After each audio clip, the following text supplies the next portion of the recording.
Hello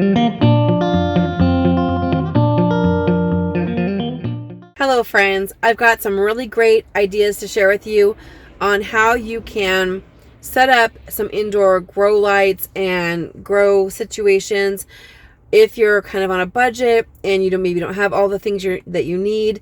Some little improvised strategies that I'd like to share with you because I am definitely watching my pennies and I know that a lot of you are as well. So I'm Aubrey.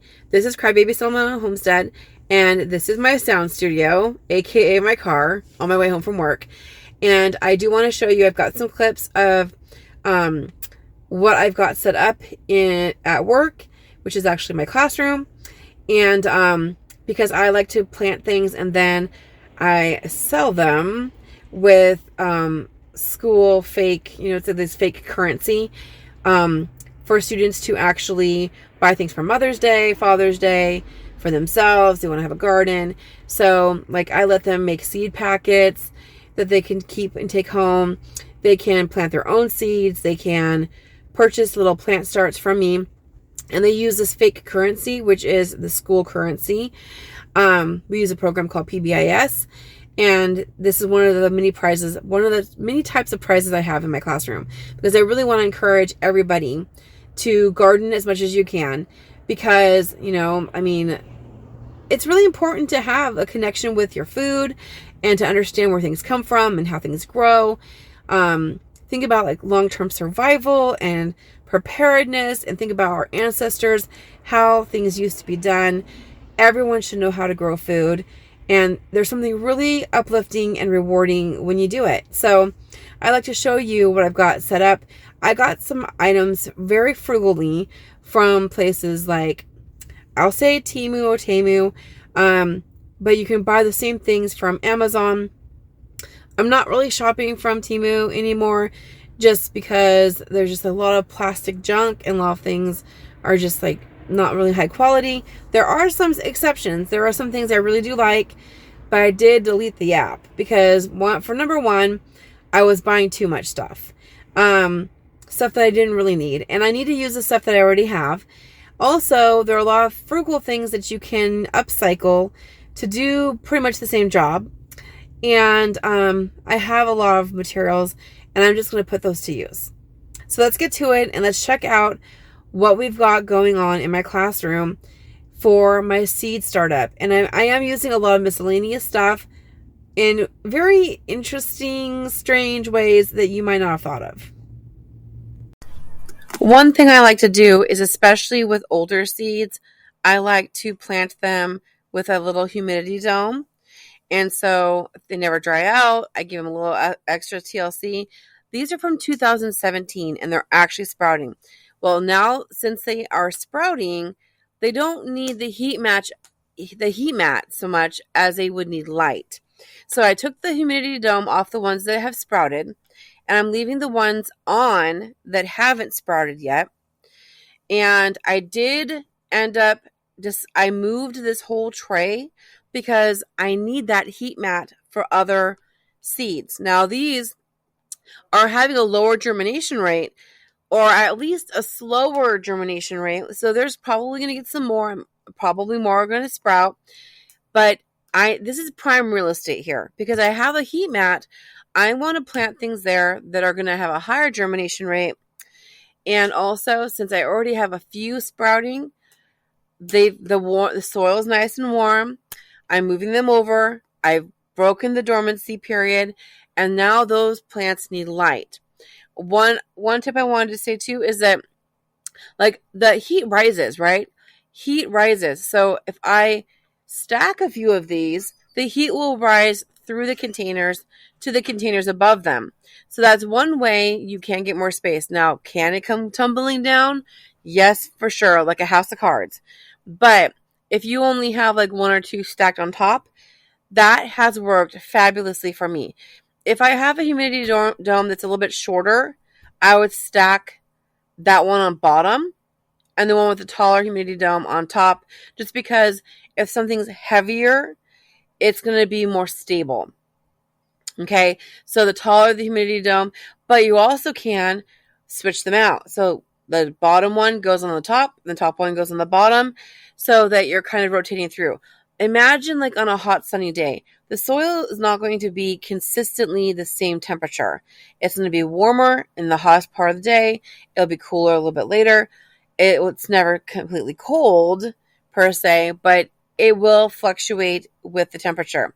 So I'm using a plastic lid here on top of the heat mat to protect the heat mat from getting wet, because you really do need to keep, I know it sounds ironic because these heat mats are made for plants, but they are not made for water. And if you read the instructions on the heat mat, it literally says to not get them wet.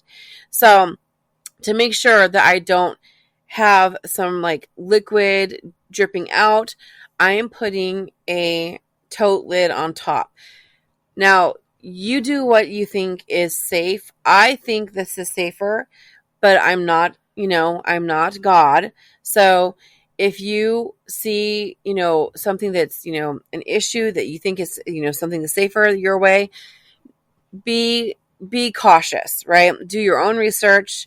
Do what you feel is the safest possible strategy. Now, so I don't have any papers around here. I'm keeping this area really dry. I'm regularly checking it to make sure that it stays nice and dry. I'm wiping it down. I'm letting it air out. And I'm putting that plastic cover on it to protect it from getting dripped on. Because those smaller trays, the condensation can pool up and then drip down the sides, and it's not perfectly like close. It doesn't close and snap closed. So they can drip onto the heat mat, which is not a safe thing. So I like using a tote lid, and it also spaces out the heat. So I have a warmer area, a larger, warmer area. Do what you think is safe. I am using those plastic lids for a couple reasons. One, to keep my seed mats dry. And if you place them where the little ledges go point upwards, like a little saucer, if your seed starting setup, if it's leaking, like the little dome collects a lot of condensation, and sometimes it can drip out the edges because it's not like a tight seal. Those little drips overnight or during the whole day, they can drip down and corrode your seed mat, which is not safe. Make sure you read the safety information on your seed mat. You don't want to get them wet, which when you're watering plants, you need to be careful. I'm constantly checking to make sure that the moisture on, around, and underneath is it's just kept really dry. And then that lid idea, I came up with myself. So proud. It's really helping me a lot because a drop here, a drop there, it does accumulate. Also, the lids are much wider and longer than the mats themselves, and it does allow the heat to be spread over a larger surface area, allowing me to put more seed starting trays on there. And I'm using the small seed starting trays because I find it to be a lot more manageable. Each seed starting little tray of like 12 little individual spots. I'll plant one seed variety at a time in each one of those. That way my labeling doesn't get all mixed up and crazy. I used to start with like those really large seed trays, and I'd have a tray get knocked over or something, and then it's all mixed together, and I've got all these different types of tomatoes or whatever, and I don't know which one is which. So by labeling them on the outside, a little taped label on the outside is working really well for me. In those little spots where you see some little white rocks in the corner, that's if I didn't have enough seeds. And I wanted to remind myself that it wasn't low germination rate. That cell did not have any seeds in them. So you can see with the humidity here that all that liquid condensation on the inside of those containers, the heat is active. It's actually warming up. So even though it's not in direct contact with those little greenhouses, there is enough heat that's rising into them that it's definitely warm enough. I wanted to show you here, that one does not have a heat mat. Why do I need a heat mat? I've already got sprouts. The heat mat is for before you have sprouts. Now, please keep in mind, look at your seed packets and do your research, because not every type of seed likes to be warm to sprout. Some of them like to be lower than 70. Some of them like to be cold stratified. I have a fan blowing on my seedlings to get them nice and strong. On this particular setup, this was a stand that was falling apart.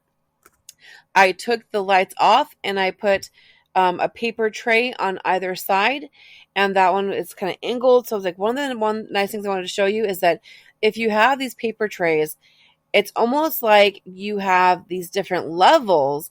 You can slide it down so that it's a little bit closer too. So that's also a nice thing. You can raise up the light as it's needed. Now, remember, these are my seeds from 2017. These are seeds that are over 8 years old, and some of them are sprouting. So now that they have green leaves, they need to photosynthesize. That means they need light. They don't need heat, they need light. And I'll get the wind blowing on them as well. I really rotate that through, so the wind will be blowing on some of the light systems I purchased online from years ago, and use what you have, right? So some of those light systems I purchased from a long time ago were a little bit finicky on how to set them up, and I really like the idea of using like those trays with the slots. Now, on the other setup I have on the other side of the room, I am using it's actually that little plastic white, or it's actually wire that has like a white coating. That's for organizing a locker. And that was my daughter's when she was in middle school. And when she moved out of middle school, she gave it back to me and she's like, I don't need this anymore. But I'm using that and I'm just hooking it onto there. So you look at what you have and how is it going to work best? Just make sure that everything's stable and that it's like in place and you're not going to have electricity and water mixing together. Now, if you're not a teacher or if you don't work in an office, you might not have those trays with like the slots for papers, those paper trays. I actually bought mine from a warehouse. It was like a state warehouse where they sell like office chairs and like organizational supplies, but they're all used. But that warehouse doesn't sell things in person anymore. They only sell things online, and I don't like that. So you might find things like this at like Value Village or Goodwill, Salvation Army, St. Vincent de Paul. Check your secondhand shops, and also if you go to yard sales, keep your eyes open because those trays are really neat. One of the reasons I like them is because as the plants grow, you can move the lights up, and it's really easy to move them. And yes, it's a little bit, takes up a little bit of space on both sides on either end, but I really do like it, and they're very sturdy. So as long as you have it situated where there's at least about an inch on both sides in the tray, they work really, really nice. A little taped label on the outside is working really well for me.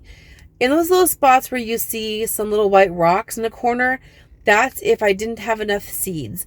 And I wanted to remind myself that it wasn't low germination rate. That cell did not have any seeds in them.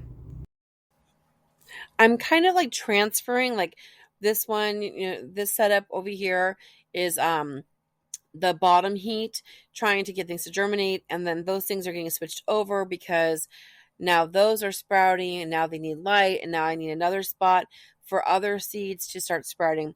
So I'm just making sure that this is nice and dry, double checking it and making sure that it's safe. So I'm making sure I wipe down the counters. I'm removing extra, a little bit of dirt and stuff that's spilled out of, or I should say soil. And, just making sure that it's nice and clean and safe. I make sure that I don't have any papers over here and it's super dry. And then on top of the mat, I put a plastic lid. Now, these lids I know are high quality. They're not going to melt. And these heat mats don't get that hot. They're not going to melt the lids. They're not melting the plastic that's covering their wires. And I also put my hand on it and just kind of feel, make sure that it is not getting too hot. And I regularly check underneath it to make sure that condensation and moisture is not being held underneath. So that's really important. One thing that's really cool about that particular seed mat, though, is it has instructions. It has really good instructions. Here we have hardy tree tomatoes from Wanderlust Nursery. Tree tomatoes. That one there is a hardy tree tomato. I also have some seeds from Miss Tizzy's, which is marshmallow, strawberry spinach, bok choy, baby milk bok choy, some marigolds from the Dollar Tree, carob trees from Wanderlust Nursery, nanny berry from Wanderlust Nursery. And I like to put the labels on the sides like that because they're not going to fall off.